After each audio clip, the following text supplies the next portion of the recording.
Patrício Valentim e eu vou fazer a introdução do nosso trabalho. Nosso trabalho é acerca da análise do diagrama de Bode em um filtro passivo de segunda ordem. Basicamente, no nosso trabalho, nós começamos introduzindo o que é um filtro elétrico, que é um circuito que permite atenuar ou amplificar componentes de frequência específicas do sinal. Então, nosso específico é um filtro passa-baixa, então frequências muito altas não conseguem passar por ele, e é um filtro passivo de segunda ordem, ou seja, ele é um filtro com componentes passivos, resistores, indutores e capacitor, e de segunda ordem pela adição do indutor e do capacitor juntos. Nós vamos analisar a resposta e frequência desses filtros utilizando o diagrama de Bode. Um gráfico de diagrama de Bode é um gráfico semi-logarítmico e, na realidade, é composto por dois gráficos. Um gráfico referente ao módulo do sinal e outro referente à fase do sinal. Aqui abaixo nós vamos ter uma figura do circuito. Nosso circuito que está sendo analisado é composto por uma fonte, um resistor, um indutor e um capacitor, todos em série. E a função transferência do nosso sinal, que vai ser considerando a tensão do capacitor. Partindo para a análise numérica da função transferência, essa tensão Vout, ela pode ser dada por um simples divisor resistivo. O divisor resistivo vai ser dado pela impedância do capacitor, que eu vou assumir um S, que é igual a um J ômega, a impedância do capacitor, que será SC, dividido pela soma das outras impedâncias, CR mais SL mais 1 sobre SC. E para a simplicidade dos nossos cálculos, eu vou multiplicar o numerador e o denominador dessa função por 1 sobre L.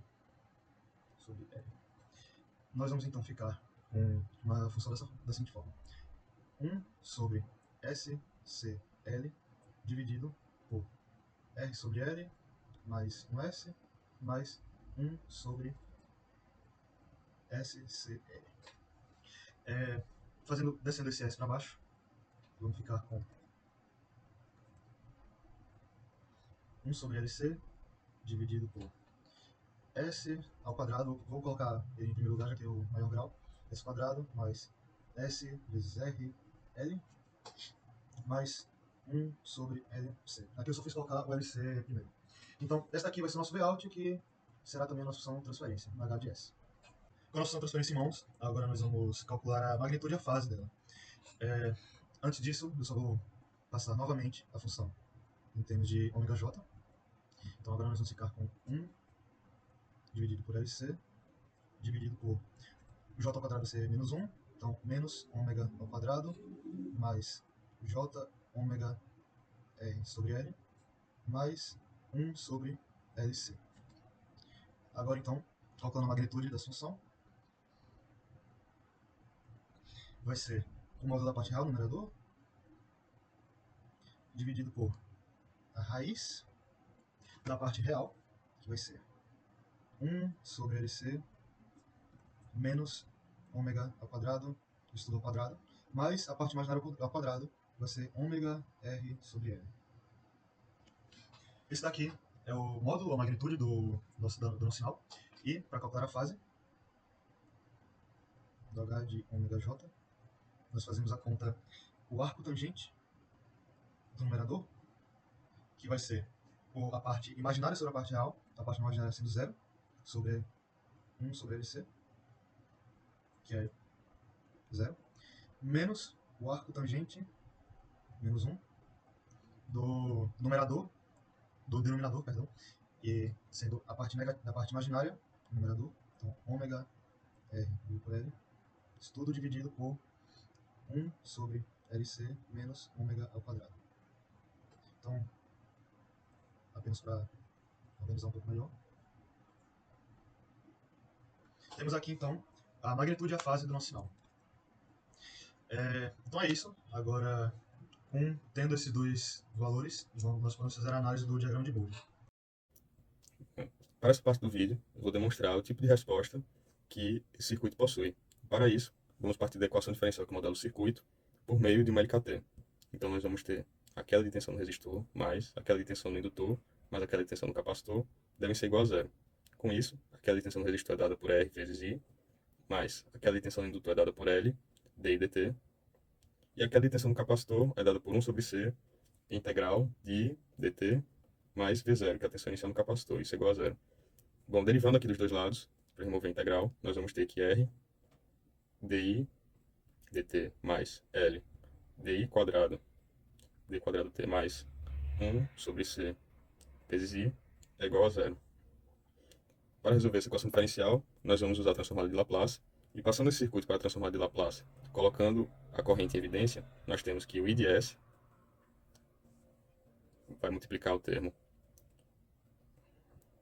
S quadrado mais R sobre L vezes S mais 1 sobre LC. Tudo isso é igual a zero. E para se poder obter as informações sobre o tipo de resposta desse circuito, nós vamos precisar analisar as raízes dessa equação algébrica. Para isso, vamos usar a fórmula de Bhaskara, e as raízes dessa equação algébrica vão ser dadas por S, que é dado por R, sobre 2L, mais ou menos, raiz de R sobre 2L ao quadrado, menos 1 sobre LC. Então, apenas para simplificar, vamos chamar esse termo daqui de alfa, e esse termo daqui de ômega zero. Então, nós vamos ter que S é igual a menos alfa, mais ou menos, raiz de alfa ao quadrado, menos ômega zero ao quadrado. E para esse circuito que nós temos, o alfa, o valor de alfa, é igual a 50.000 radianos por segundo. E o valor do ômega zero é 31,62 vezes 10 a terceira radianos por segundo. Para esse circuito, o valor de alfa é muito maior que o de ômega zero, portanto, a resposta do circuito é superamortecida, já que nós não vamos ter componentes que oscilam. Essa raiz aqui ela é uma raiz completamente real, sem parte imaginária.